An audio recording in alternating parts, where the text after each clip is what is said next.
Hello बच्चों। विश्वास है कि आप सभी स्वस्थ और प्रसन्न होंगे। आज से हम आपकी 8th क्लास की संस्कृत की पढ़ाई स्टार्ट करने जा रहे हैं। तो विश्वास है कि आपने जिस प्रकार 7th क्लास में बहुत अच्छा परफॉर्मेंस किया था, बहुत अच्छे मार्क्स से आप पास हुए हैं, तो 8th क्लास में भी आप वही कोशिशों के साथ सीखेंगे और पढ़ेंगे। तो आज से हम संस्कृत से आपका फर्स्ट चैप्टर स्टार्ट करने जा रहे हैं। तो आप सभी ध्यानपूर्वक देखें और हर एक श्लोक को बहुत ही समझदारी से समझने की कोशिश करें। आपका पहला पाठ जो है सुभाषितानी, जैसे आपने 7th में भी देखा था, तो 7th में हमने कुछ सूक्तियाँ, कुछ श्लोक पढ़े थे और उनके अर्थ भी समझे थे हमने।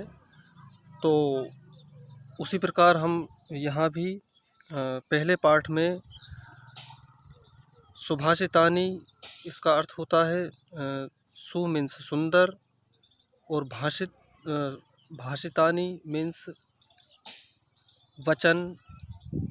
तो सुंदर वचन या मधुर वचन सुभाषितानी का मतलब होता है। ठीक है। इसमें बहुत कुछ सीखने को मिलेगा हमें और बहुत ज्ञान की बातें मिलेंगी। तो स्टार्ट करते हैं। दिया है गुणा गुणजेषु गुणाः भवन्ति। हम हर एक श्लोक को, हर एक सूक्ति को पहले पढ़ेंगे, उसका अर्थ समझेंगे। ठीक है। तो आपको मानता हूँ कि आपको कहीं परेशानी भी आएगी समझने में, जो डिफ़िकल्ट वर्ड हैं उनको समझने में परेशानी आएगी, लेकिन विश्वास है कि आप ध्यानपूर्वक पढ़ेंगे, ध्यानपूर्वक समझेंगे तो कठिन कुछ भी नहीं है उसमें। ठीक है। ध्यान से देखें।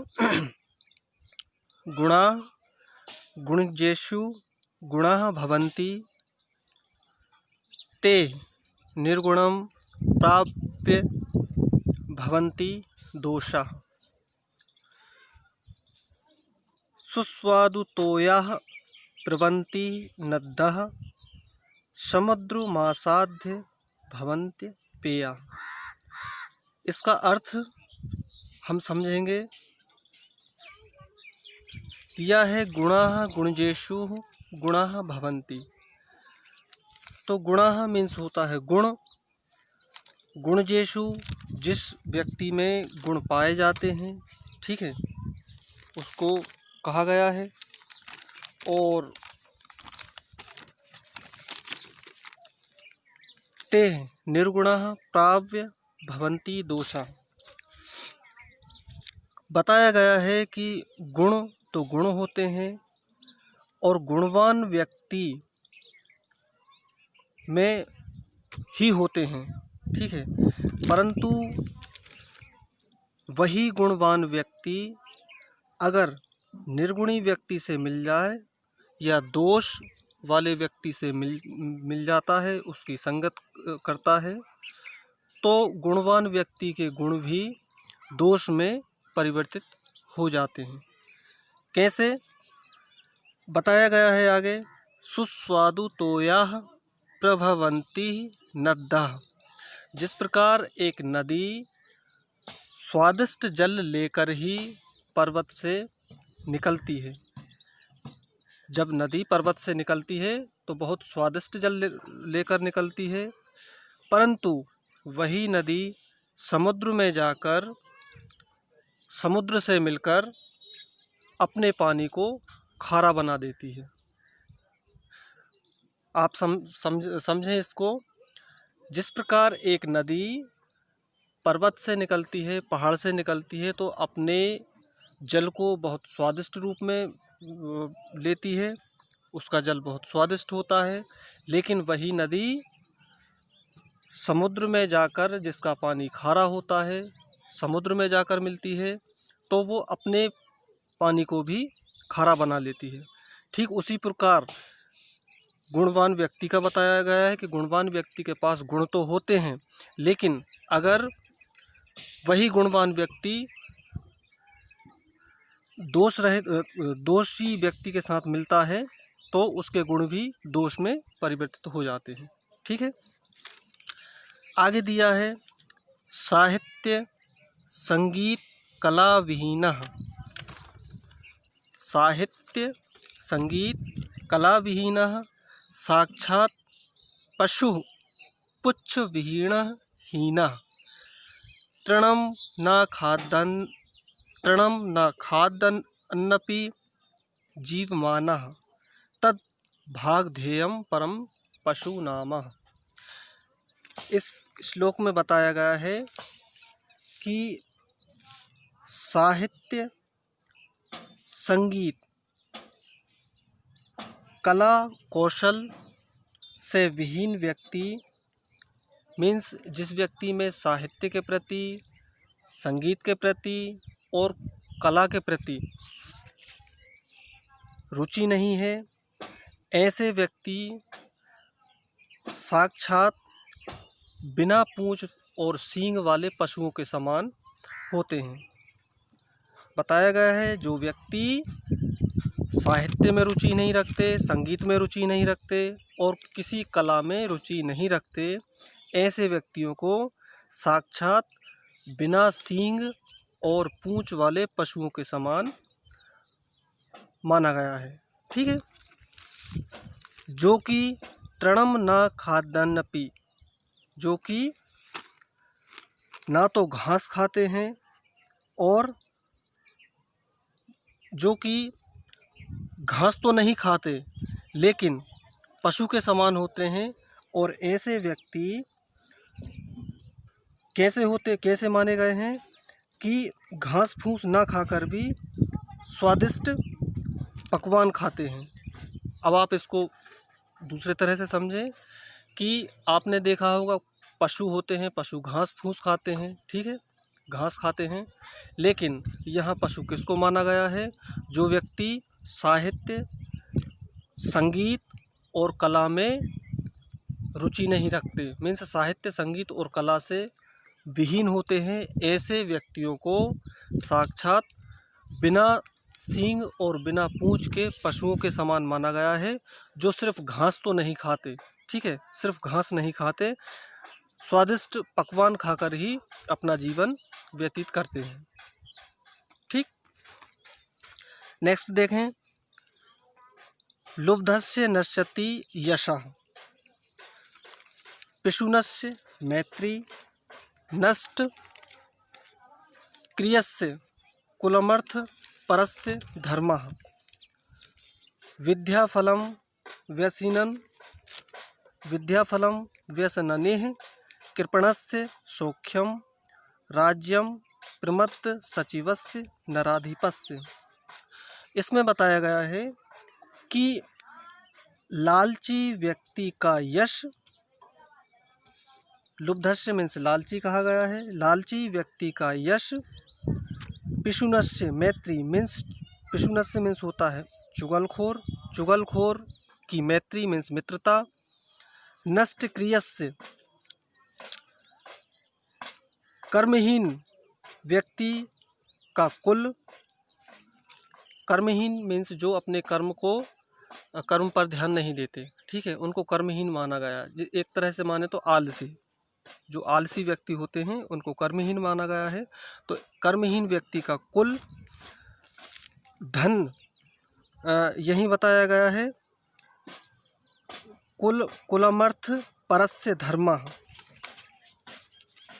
और धन को अधिक महत्व देने वाले व्यक्ति का धर्म, विद्याफलम व्यसननिः, बुरी आदतों वालों का विद्याफल मीन्स जो जिन व्यक्तियों में बुरी आदतें होती हैं उनकी विद्या का जो फल उन्हें मिलने वाला होता है वो नहीं मिलता। कृपणस्य सौख्यम, कंजूस व्यक्ति का सुख, राज्यम प्रमद सचिवस्य नराधिपस्य, और आमोद प्रमोद में उलझे हुए राजा का राज्य नष्ट हो जाता है। एक बार फिर से देखें इसको। लुब्धस्य नश्यति यशः, पिशुनस्य मैत्री, नष्टक्रियस्य कुलमर्थ, परस्य धर्मः, विद्याफलं व्यसिननः, कृपणस्य सौख्यम, राज्यम प्रमद सचिवस्य नराधिपस्य। आलसी व्यक्ति का यश, चुगलखोर की मित्रता, कर्महीन का कुल, धन को अधिक महत्व देने वाले का धर्म, बुरी आदतों वालों का विद्याफल अर्थात विद्या से मिलने वाला लाभ, कंजूस व्यक्ति का सुख, और आमोद प्रमोद में उलझे हुए राजा का राज्य नष्ट हो जाता है। ठीक है, इसको फिर से समझ लें। फिर नेक्स्ट दिया है पीत्वा रसम तु कटुकम मधुरम समानः, माधुर्यमेव जन्येन मधुमक्षिकासोः, संतस्थैव सम सज्जन दुर्जनानां, श्रुत्वा वचः मधुर सूक्तिरसम सृजन्ति। इस सूक्ति में बताया गया है, इस श्लोक में बताया गया है कि जिस प्रकार एक मधुमक्खी, आपने मधुमक्खी देखी होंगी, जिस प्रकार एक मधुमक्खी मीठे और कड़वे रस को एक समान पीकर केवल मीठा रस ही उत्पन्न करती है, जिस प्रकार एक मधुमक्खी मीठे और कड़वे रस को एक समान पीकर केवल मीठा रस ही उत्पन्न करती है, ठीक उसी प्रकार संतस्थैव सम सज्जन दुर्जनानाम, ठीक उसी प्रकार जो संत लोग होते हैं, महापुरुष लोग जो होते हैं, वे सज्जन लोगों की बात को सुनकर और दुर्जन लोगों की बातों को सुनकर दोनों को एक समान ग्रहण कर केवल सूक्ति रूपी रस का ही सृजन करते हैं। ठीक है, नेक्स्ट देखें। विहाय पौरुषम यो हि देवमेवावलंबते, प्रसाद सिंहवत तस्य मूर्धन्य तिष्ठति वायसा। इसमें बताया है कि जो व्यक्ति निश्चय से पुरुषार्थ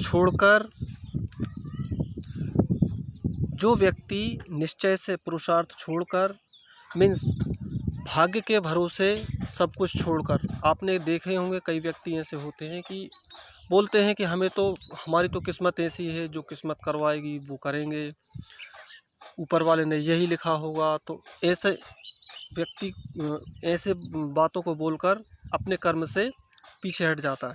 ठीक है, तो हमें ऐसा नहीं करना है। बताया गया है कि जो व्यक्ति अपने कर्म को छोड़कर, अपने पुरुषार्थ को छोड़कर केवल भाग्य के भरोसे बैठ जाता है, वह कैसा होता है? वह ठीक उस प्रकार का होता है जिस प्रकार महल के द्वार पर सिंह की मूर्ति बनाई होती है और उस सिंह की मूर्ति पर कौवे आकर बैठते हैं।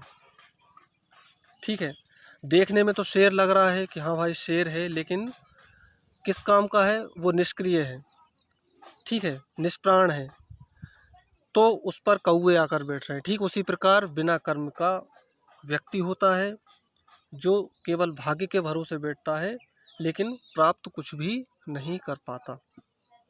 ठीक, नेक्स्ट देखें। पुष्प पत्र फल छाया मूल वल्क पुष्प पत्र फल छाया मूल वल्क दारु भी धन्य महीरुहा येषः विमुख यान्ति नार्थिना। इसमें बताया गया है कि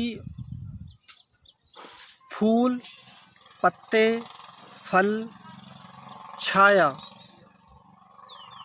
मूल मीन्स जड़, मूल जड़ को कहा गया है, जड़, छाल और लकड़ियाँ के कारण ही वृक्ष धन्य होते हैं। ठीक है, जिनसे मांगने वाले कभी भी विमुख नहीं होते, निराश नहीं होते।